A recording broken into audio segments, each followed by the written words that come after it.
मणी जो साथ अने सरकार असा के मिलो तो हेड़ा पण प्रोग्राम करी सकोंदा अने अहीं एते नेरिया कहते बो बच्चू जको उभी करे ने तकरीर करे सके हुंदे एते उभी करे ने समझी लो पंजी जबान एते पांजे ने कब्रिस्तान जी दुआ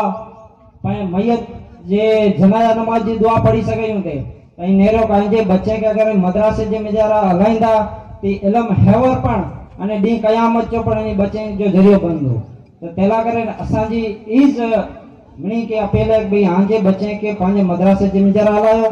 पांजा इमाम साहब ते पढ़ाईस्ता तो मुबारकबादी पांजे इमाम साहब के पण साथे पांजी जमाता प्रमुख हाजी अनवर भाई के पण मुबारकबाद जो असा गेड़ा प्रोग्राम करे जी भविष्य दिना साथे पांडे मेहमान अचेला जुनेजा सलीम भाई जो तमाची बिया मोजावर इनी जो पा शुक्रिया अदा करी ता पांजो मान रखी करे पांडे हाजिरी दिनाया साथे समीर साउंड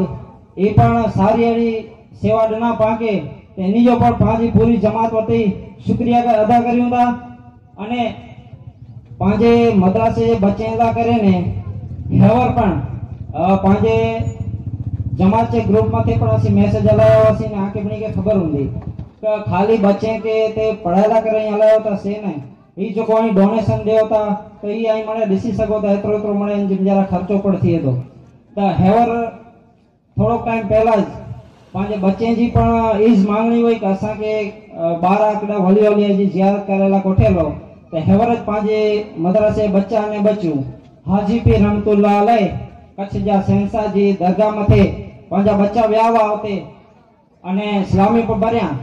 तो अहीं आंजे बच्चे घणे वक्त असा के तेनी फोन पढ़ाया के असा जे बच्चे के नया कोठे व्या तो इनजो कारण ई हो के जोको बच्चा के मदरसे में जरा ना आया वा उनी बच्चे के न कोठे व्या वासी बाकी जोको मदरसे जे में जरा रेगुलर बच्चा आछे ता इनी के उठे कोठे व्या वासी आंजे बच्चे के पण एड़ा तालीम ला करे हलायो ताकि अगले वारे पण इंशाअल्लाह आड़ो प्रोग्राम रखता से ताजा बच्चा पण अच्छी सके साथे पांची जमात चा प्रमुख अलीमान भाई पड़ते हाजिर रहे साथे मुबारक भाई